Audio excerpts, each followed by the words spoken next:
One of the reasons I was there was to actually help develop practical platforms for export. There's a big project going on for chambers of commerce around the world to be developed, British chambers, to be practical platforms for UK companies to be able to export, particularly mid-size and SME businesses, which find it difficult. I mean, one of the big issues in China, of course, is you really do need a reliable partner. So actually finding the right people on the ground is crucially important for businesses who want to succeed there. And other countries in Europe do better than we do. You know, Germany, France, Italy do better than the UK does in that respect. One of the interesting things, having said that, is that within our business network, it's very clear that there's an increasing number of businesses who are trying to export to China. There's definitely a shift away from exports to the EU in the last 2 years and towards the rest of the world. Alberto, you're there on the ground. Give me a sense of what the Chinese consumer is buying and how, as a European company, do you become more attractive to them? Now Chinese want health and safety. They want good food, guaranteed food. They're empty the supermarket shelves out of milk powder.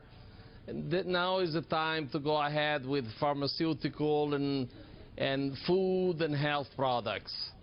Now, if you can also get like Chinese money into your company, then you have the best partner in the world, because once the Chinese put the money into your company, the interest is totally aligned.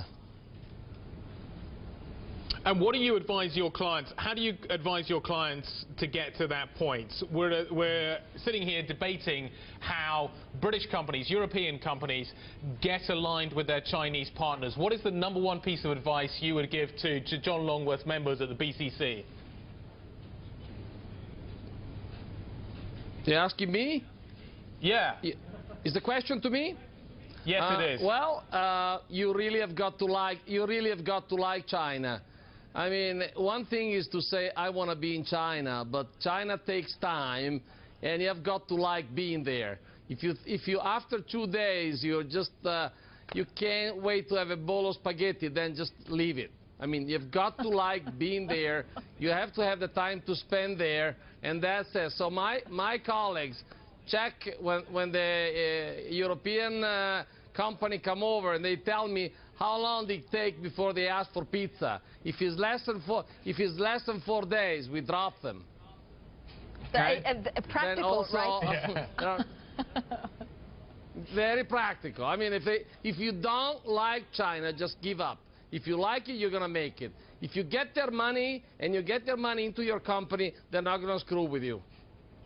And that is a secret. If you want to go to China, don't go with European or US money to China. Go to China with Chinese money. It's as simple as that.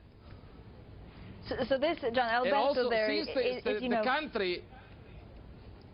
Yeah, Alberto, we'll get back to you in a second. But Since John, the country has... Oh, okay. John, Alberto, with the time delay, it's quite difficult. But, you know, Alberto is someone on the ground, and he's basically saying you have to love it. It was funny when he was mentioning about the pasta. But do you need to have, you know, the stamina to see it out? Because maybe things take a lot longer. You were talking about finding the right partner. It's also like political mayhem. It is. I mean, you need to have people on the ground who know what's what. You need to know the various layers. I mean, China is not a country; it's a continent. You know, it's many states, many languages. There are various layers of government that you have to work your way through. You need to have partners to find reliable supply chains, reliable customer bases, and so on. You know, you need to be careful, as you were saying earlier, about intellectual property. Yeah. A great gateway to China still is Hong Kong. Hong Kong operates the rule of law and an activity area that's familiar to the UK business. But you definitely do need patience. I absolutely agree. You know. When you talk to your members, what do they come back with? What are they looking for when they're looking to access the Chinese market, which is clearly going to be significant? It's already significant. What do they come back with? What do they need to do best? Well, they need practical help on the ground. They need to be introduced to people. They need to understand the supply chains, the cultures. And is that something the government can do, or?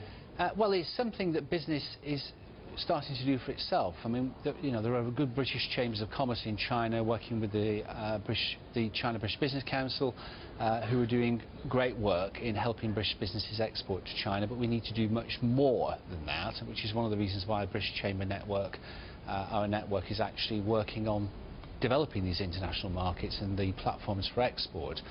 It's a real challenge to operate in countries like China, but businesses should have a go. I travel around the country talking to UK businesses all the time, and there are lots of businesses in the UK are successfully exporting to China. And, products that you wouldn't necessarily expect, like flat-screen TVs, for example, manufactured in the UK, exported to China. We have to have very specialist areas. But we have a small but perfectly formed manufacturing sector in the UK from which we can build. We also have service sector businesses.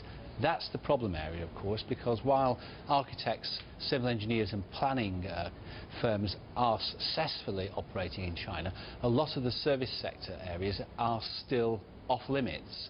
So actually opening up the Chinese market to the thing that Britain excels in, 79% of our economy is services, is hugely important.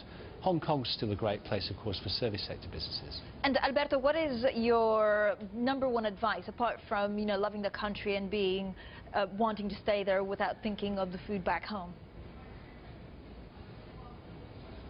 Oh, really? Now, sector. I mean, everything in China ends up being overinvested because they have excess savings. They have way too much money compared to the opportunities that the country offers, in spite of the high growth. So you really have to be early entrant and early exiter from the sector you pick. Because when Chinese discover an opportunity in 2 years, the sector is overinvested. Even when you see a sector which is growing at 20%, doesn't mean, like in traditional Western science, 20% growth means it's high margin because demand outstrips supply. In China, it's not so. You may have demand going up 20% and supply going up 40%. You already may have pressure on margins. So you need to be very speedy in execution, very speedy in catching the opportunity, and very speedy in changing your business model, whatever it is. That's why before I said food. Now is the time for healthy food. Services is gone. Already there are excellent Chinese architects. They build more skyscrapers in Shanghai than in the rest of the world. You can't beat them at that anymore.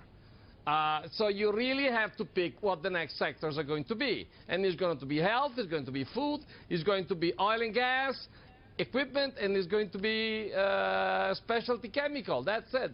But you have to execute at perfection. You cannot afford to be the late entrant. Otherwise, you don't make money. The 75% of the money being made in the Shanghai Stock Exchange are made by state-owned enterprises who operate on a monopoly basis.